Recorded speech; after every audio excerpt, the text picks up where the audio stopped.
ഞങ്ങളെല്ലാം MLA-മാരായിരിക്കുമ്പോൾ പെട്ടെന്ന് പറയും പാമ്പ് കടിച്ചു. ഞാൻ പെട്ടെന്ന് ചോദിക്കും എങ്ങോട്ടാ കൊണ്ടുപോയത്? അവർ LF-ലേക്കാണ്. അപ്പോൾ ഒരു ആശ്വാസമാവും. കാരണം എന്തെങ്കിലും ഒരു ചെറിയ നിവൃത്തി ഉണ്ടെങ്കിൽ ആള് രക്ഷപ്പെടുമെന്നുള്ള കാര്യം ഉറപ്പാണ് LF-ലേക്ക് വന്നത്. അത്രമാത്രം ഒരു റിലീഫായിരുന്നു. ഞങ്ങളെല്ലാം പറവൂരിൽ നിന്നും അവിടെ നിന്നും ആളുകളെ കൊണ്ടുവരുമ്പോൾ ഞാൻ ആദ്യത്തെ ചോദ്യം ചോദിക്കാതെ എങ്ങോട്ടാ കൊണ്ടുപോയത്? ഈ ആശുപത്രി മുത്തശ്ശിക്ക് 90 വയസ്സായി. ഞാൻ എല്ലാ നവതി ആശംസകളും നേരുകയാണ്. ഈ 90-ാം പിറന്നാളിന് സാന്നിധ്യമാകാൻ കഴിഞ്ഞതിൻ്റെ സന്തോഷം ഞാൻ പങ്കുവയ്ക്കുന്നു. ഞാൻ പ്രതിപക്ഷ നേതാവായിരുന്നപ്പോഴാണ് കണ്ണാശുപത്രിയുടെ 60-ാം വാർഷികം ഉദ്ഘാടനം ചെയ്യാൻ വേണ്ടി വന്നത്. അന്ന് സ്വാഗത പ്രസംഗത്തിൽ അച്ഛൻ പറഞ്ഞത് ഇനി ആശുപത്രിയുടെ ആഘോഷങ്ങൾക്ക് മുഖ്യമന്ത്രിയായി വരണമെന്നാണ്. എനിക്ക് അച്ഛനോട് പറയാനുള്ളത് എപ്പോഴും ഇങ്ങനെ പ്രവചന വരം കിട്ടിയതുപോലെ സംസാരിക്കണമെന്നാണ്.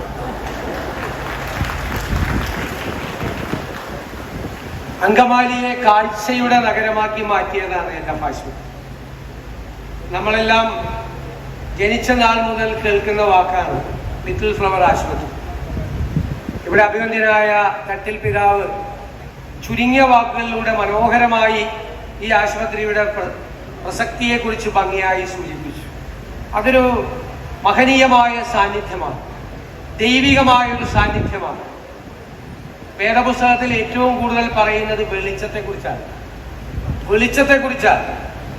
ആ വെളിച്ചത്തിലേക്ക് മനുഷ്യനെ നയിക്കാൻ കഴിയുക എന്ന് പറയുന്നത് അതൊരു ഡിവൈനായിട്ടുള്ള ദൈവികമായിട്ടുള്ളൊരു നിയോഗമാണ്. വെളിച്ചം വരുന്നതിനെ കുറിച്ചാണ് ഉൽപ്പത്തി പുസ്തകത്തിൽ തൊട്ട് പറയുന്നത്. എല്ലാ ഇരുളും മൂടിക്കിടക്കുന്ന സ്ഥലത്തേക്ക് വെളിച്ചം വരുന്നതിനെ കുറിച്ചാണ്. ആ വെളിച്ചത്തിലേക്കാണ് ഈ കണ്ണാശുപത്രി 10,000-കണക്കിന് ആളുകളെ നയിച്ചത് എന്നതാണ് ഇതിന്റെ ഏറ്റവും വലിയ പ്രസക്തി. നമ്മുടെ ഈ നാടിന്റെ പ്രശ്നങ്ങളെല്ലാം മനസ്സിലാക്കിക്കൊണ്ടുള്ള ആ വലിയ ഒരു സാന്നിധ്യമായിരുന്നു.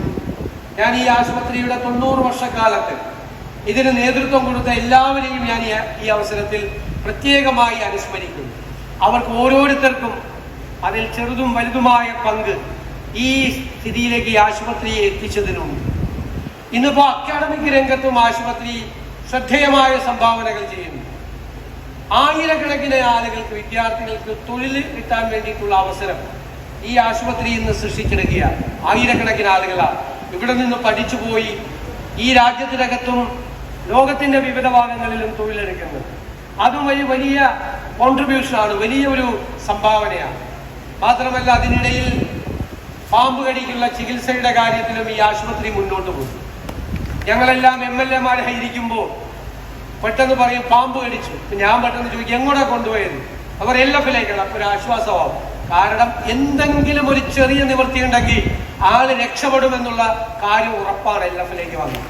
അത്രമാത്രം ഒരു റിലീഫായിരുന്നു.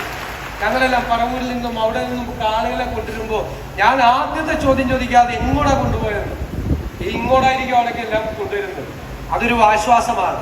ആ രീതിയിൽ ആ ചികിത്സാ രംഗത്ത് എത്രയോ പേരാണ് പണ്ട് ആ സൗകര്യം ഇല്ലാതിരുന്നത് കൊണ്ട് മരിച്ചു പോയതും ആ വിരൂപരാക്കപ്പെട്ടതുമായ ആളുകൾ ധാരാളം ആളുകളുണ്ട്.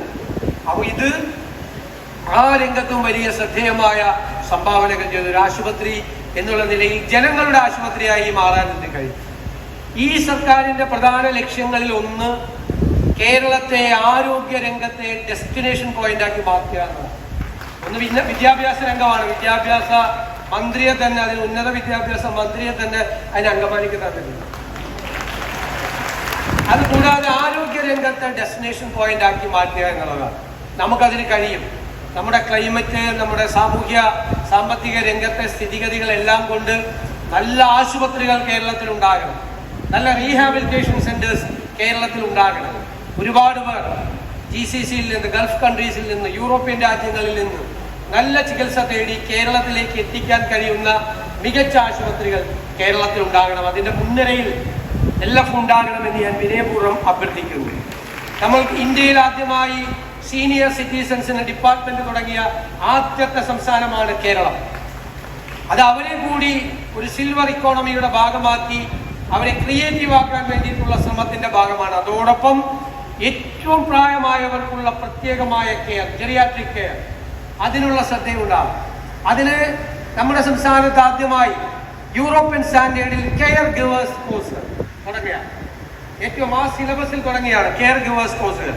ഞങ്ങൾ ആഗ്രഹിക്കുന്നത് കേരളത്തിലെ നഴ്സിംഗ് കോളേജുകളിലും ഇതുപോലുള്ള മികച്ച ആശുപത്രികളിലും ആ കോഴ്സ് തുടങ്ങാനുള്ള അനുവാദം തരാവുന്നതാണ്. ആ അനുവാദം തുറന്ന് പുറത്തിറങ്ങുന്ന ആളുകൾ, പണമുള്ള ആളുകൾക്ക് കെയർ ഗിവേഴ്സിനെ നേരിട്ട് വയ്ക്കാം. പാവപ്പെട്ട ആളുകൾക്ക് ഞങ്ങൾ ലോക്കൽ ബോഡികളും അതുപോലെ NGOസും CSR സംവിധാനങ്ങളും എല്ലാം ചേർത്ത് പാവപ്പെട്ടവർക്ക് കൂടി ആ കെയർ കൊടുക്കാൻ, നിങ്ങൾ രാവിലെ ഭക്ഷണം കഴിച്ചോ, മരുന്ന് കഴിച്ചോ, കുളിച്ചോ, റെഡിയായോ, ഡ്രസ്സ് മാറ്റിയോ എന്നെല്ലാം അന്വേഷിക്കാൻ, പ്രായമാവുമ്പോൾ ആരും ഒറ്റപ്പെടില്ല എന്ന് ഉറപ്പുവരുത്താൻ വേണ്ടിയിട്ടുള്ള ഈ രാജ്യത്തെ ഏറ്റവും വലിയൊരു ശ്രമത്തിന്റെ തുടക്കമാക്കി നമുക്ക് അതിനെ മാറ്റം. അതിനും നിങ്ങളുടെ എല്ലാവരുടെയും സഹായം വേണം എന്ന് ഞാൻ അഭ്യർത്ഥിക്കുന്നു. നിറഞ്ഞ മനസ്സോടുകൂടി അങ്കമാലി ലിറ്റിൽ ഫ്ലവർ ആശുപത്രിയുടെ നവതി ആഘോഷ പരിപാടികൾ ഞാൻ ഉദ്ഘാടനം ചെയ്യുന്നു. അതോടൊപ്പം ഒരു ബിഹേവിയർ പാറ്റേൺസിനെ കുറിച്ച് സ്റ്റഡി ചെയ്യുന്ന സീക്ക് എന്ന പദ്ധതിയുടെയും ട്രോമ കെയറിന്റെയും ഉദ്ഘാടന കർമ്മവും നിർവഹിച്ചതായി അറിയിക്കും. Thank you sir.